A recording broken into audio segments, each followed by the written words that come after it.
Hi guys, Bobby Gass here. I was just watching Golden Vinyl Spin where he's doing a video with his daughter, and they were talking about music, what's going to be happening in 2020 and onwards, new music and all of that. And his daughter was saying something about, the music of today sounds different than the music of yesterday. And when she said that, I started typing that I had a video from another channel where it explained the difference between the sound of the old days and the sounds of today. And you've heard it 100 times from old guys like me that there's a difference in sound. Well, this guy explains it in this video, and believe me, you will be amazed. And you really will. Watch the whole thing. You will understand something about music of today compared to the music of yesterday, and why, the yesteryear's music is lasting, and quite probably the stuff of today won't. Anyhow, check it out. You'll make up your own mind about it. Here you go. Hey, 42 here. On the 6th of December 1966, four guys from Liverpool stepped into Abbey Road Studios and began to record an album. 333 hours and many questionable substances later, the Beatles had emerged, having produced their 8th album, Sgt. Pepper's Lonely Hearts Club Band. It would go on to sell over 32 million copies worldwide and be named the greatest album of all time by Rolling Stone magazine and many other publications. It was highly experimental, using mold-breaking techniques and a huge array of unusual instruments. The band had produced an emotional masterpiece that epitomised the so-called Summer of Love and was a true masterpiece of its time. Yet it remains just as relevant and powerful today. Fast forward 44 years to 2010, and Justin Bieber released his hit single, Baby. This is generally considered to be a bad move. So what went wrong?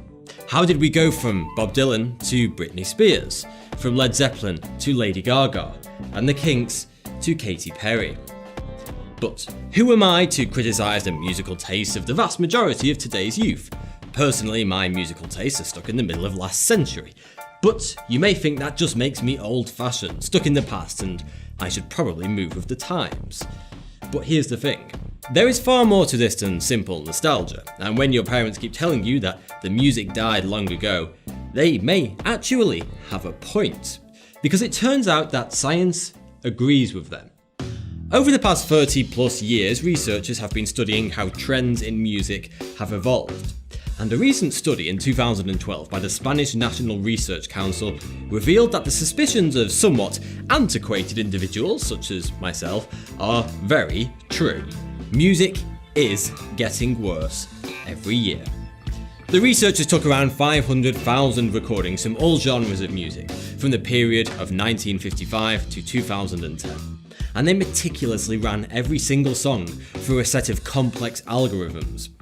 These algorithms measured three distinct metrics of each song: the harmonic complexity, the timbral diversity, and loudness. The most shocking result that the researchers found was that over the past few decades, timbre in songs has dropped drastically. Timbre is the texture, colour, and the quality of the sounds within the music. In other words, the song's richness and depth of sound. The researchers found that timbral variety peaked in the 1960s and has since been steadily declining. The timbral palette has been homogenized, meaning songs increasingly have less diversity with their instruments and recording techniques. This divide is clearly evident if we take what is widely considered to be the Beatles' masterpiece, A Day in the Life, which was recorded using an orchestra of 40 musicians. But this is not classical music, this is pop. The 5-minute piece contains violins, violas, cellos, double bass, harp, clarinets, an oboe, bassoons, flutes, French horns, trumpets, trombones, a tuba, and of course the 4 band members playing their usual instruments over the top.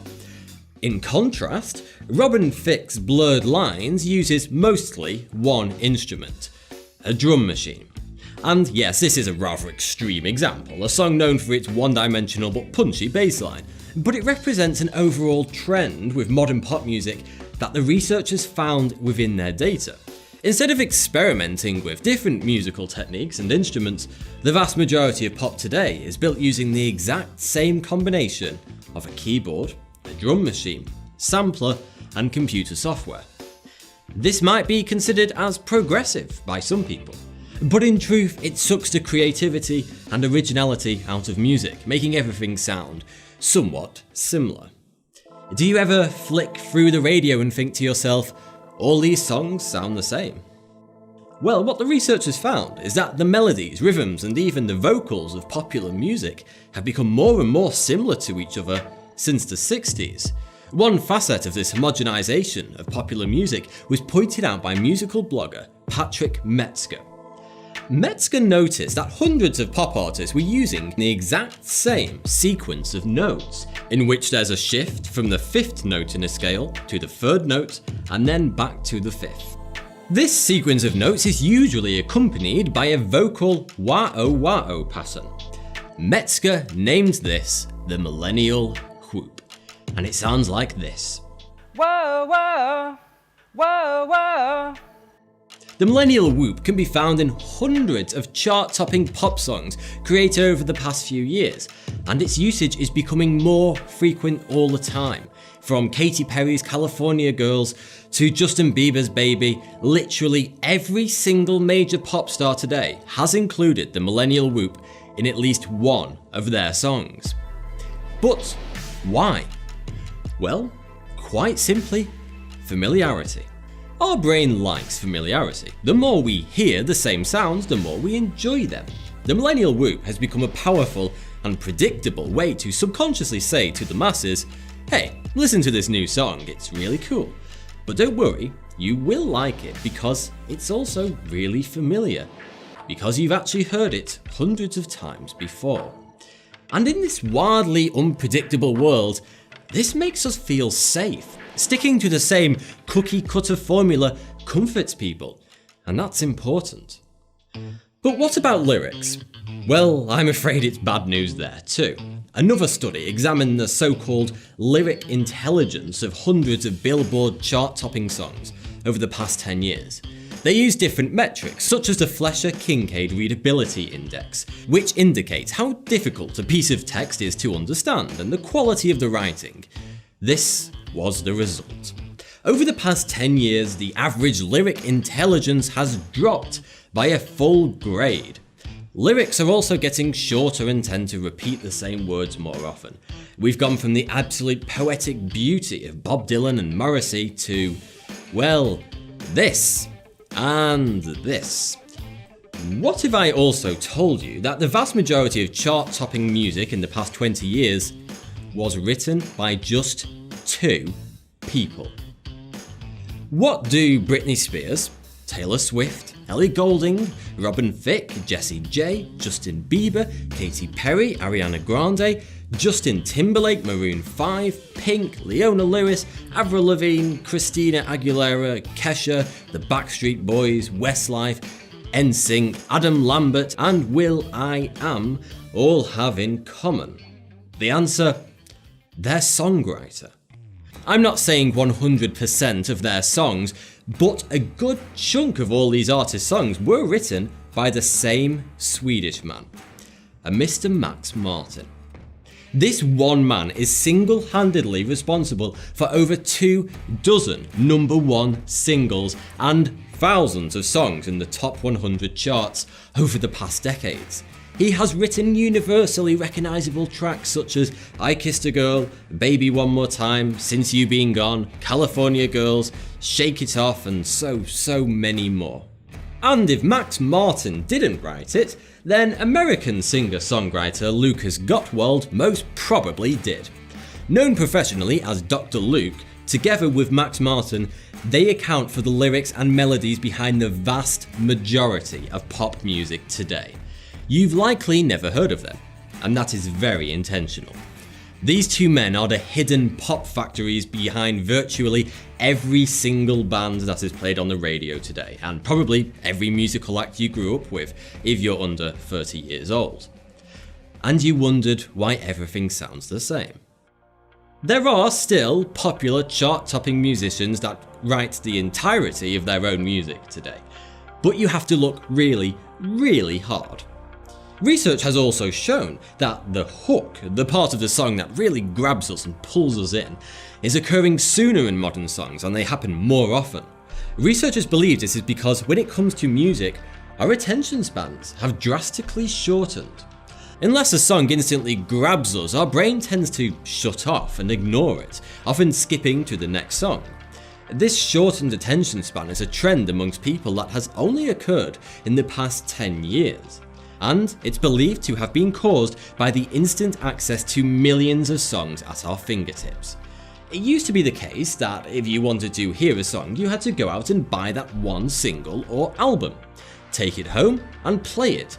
You would probably play it countless times because you had spent so much money on so few songs. Over time, you would learn to appreciate all the subtle nuances throughout the album. And then the iPod happened, granting access to thousands of songs on one device, which eventually led to streaming. Today, we flick through songs on Spotify without much thought to each song's subtleties and unique talents. This has caused musicians and record companies to favour punchy bass lines that demand our attention and to stuff each song full of so-called hooks to instantly grab our attention and keep it for as long as possible. And they've also been doing something else in recent years to grab our attention. Something subtle, but so very powerful, yet so very, very wrong. For the past 20 years, music producers have been engaged in a war. The loudness war. The aim of this war is to produce louder music than your competitors, but how do you make music louder when the listener is in control of the volume, not the producer? Well, they use compression. You may have heard of dynamic range compression. It's the process of boosting the volume of the quietest parts of a song so that they match the loudest parts, thus reducing the dynamic range, the distance between the loudest part and the quietest part. This makes the whole song sound much, much louder than the uncompressed version, no matter what volume the listener has set their device to. It's like me standing in the middle of the street and mumbling nonsense to myself, occasionally whispers and sometimes speaking a bit louder. A few people might notice and avoid me. But then, if I were to compress my dynamic range, I would suddenly be bellowing out every single word at the top of my voice loudly and proudly. Suddenly, everyone turns around to look at the crazy man shouting in the street and the police would be called. But this is exactly why producers do it. As the market has become increasingly crammed with similar sounding pop music, making your song shout louder than all the others ensures it will be heard amongst all the competition. But there's a big price to pay for loudness. Dynamic range compression, when abused as it often is today, is an absolute travesty when it comes to the art of creating music. Where physics is concerned, the rule is that you can't make a sound louder than the volume it was recorded at without reducing its quality. Compressing a song's dynamic range strips away its timbral variety. It muddies the sound. Subtle nuances that would have before been very noticeable and could have been appreciated are now no longer nuanced. They sound exactly the same as the rest of the track. Listen to this short recording without any compression.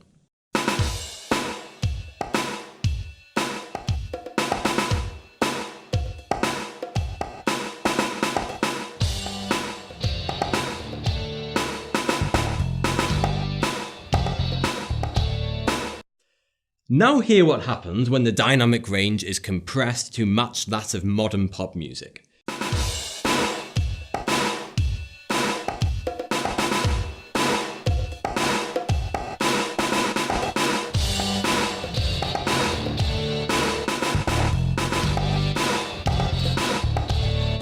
Hear how everything sounds less punchy and vibrant?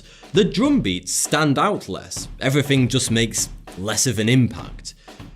But at the end of the day, there is a very real reason why popular musicians and producers today don't stray away from their safe haven of repetitive, monotonous drum machines, unimaginative, factory-produced lyrics, rhythms stolen from the previous popular song then chopped up and changed slightly, and of course their ever-popular millennial whoops. It all has to do with risk. In the 50s, 60s and 70s, record labels would receive hundreds of demo tapes from budding young artists every week. They would sift through them and the most talented acts would be offered record contracts. Even if they weren't that special, it didn't matter too much. The record label would just throw a few £1,000s into marketing, and if the public liked their music, they would naturally gain traction and make it big. If not, they would fade away into the night. And this is crucial, because importantly, the public were voting with their ears for the best, the most talented musicians, singers and songwriters. We, the people, were the final judge and jury, the ultimate arbiter. And so musicians had to be really bloody talented to impress us enough to stick around and make more music. There was just no room for sloppiness or the untalented. But this method was risky, because many times record labels would pump thousands of pounds into an act that weren't destined to be, and their gamble wouldn't pay off, losing their investment. But when they signed the really big acts, it would balance the books. However, today, promoting a new band is more expensive than ever. Over time, the cost of breaking in a new artist onto the global music scene has skyrocketed. In fact, the IFPI reports that today, it costs anywhere between $500,000 and $3 million to sign a new act and break them into the music scene. That's a hell of a lot of money. Would you want to gamble with $3 million? No, neither do music producers. So, the industry has reacted by removing the risk. Instead of trying to find genuine musical talent, they simply take a pretty young face, usually from a TV talent show, and then simply force the public to like them by brainwashing them. Instead of allowing the public to grow to like an artist and make their own mind up about the quality of their music, the industry now simply makes you like their music, thus removing all the financial risk. Brainwash, you say. How on earth do they do that? Well, have you ever noticed how that popular new song seems to follow you around everywhere you go? It's on every single radio station. It's played in your favourite stores, the supermarket, all over the internet, and even in the latest Hollywood movies and popular TV shows. This is no coincidence. What that is, in fact, is the record label's $3 million making sure that that new single is quite literally everywhere, completely unescapable. You will hear it whether you want to or not. Remember, I was talking about the power of familiarity. It's called the mere exposure effect, a psychological phenomenon by which people develop a preference for things they see and hear often. Our brain releases dopamine when we hear a song that we've heard a few times before, and the effect only gets stronger with each listen. Can you remember the very first time you heard your favourite pop songs from the past 10 years? Whether it be Gangnam Style, Happy, All About That Bass, Blurred Lines, Hotline Bling. Did you truly like it the first time you heard it? Or were you, in fact, kind of repulsed? Did you have this brief moment when you thought, what the hell is this? But then you heard it a few more times and you began to think, well, I guess it's kinda catchy. And then your friends are all listening to it and you hear it a few more times and boom, it's your new favourite song and you can't stop playing it. If this has happened to you, then I'm afraid you have been brainwashed. The mere exposure effect has worked on you. Surely if a song is a truly great song, then you wouldn't need to force yourself to love it. You wouldn't need to be won over for a period of repeated exposure. You would just like it the first time you heard it. We all have different musical tastes, but they are sadly being overridden, diluted and emulsified by the brainwashing activities of big record labels, the repeated and constant exposure to manufactured songs that we've heard 100 times before.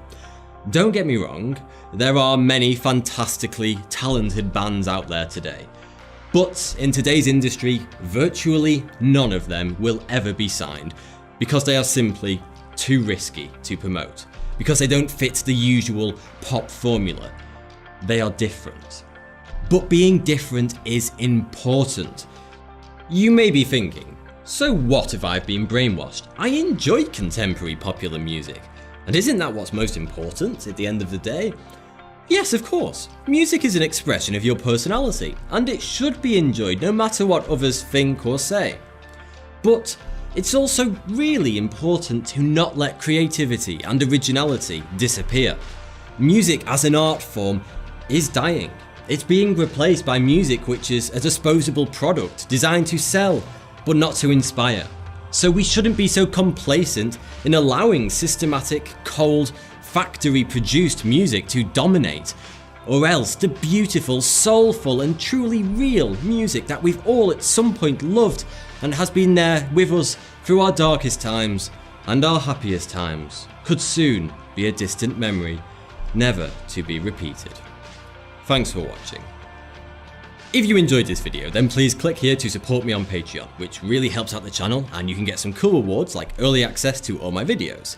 Click here to watch another video, and if you haven't already, don't forget to subscribe.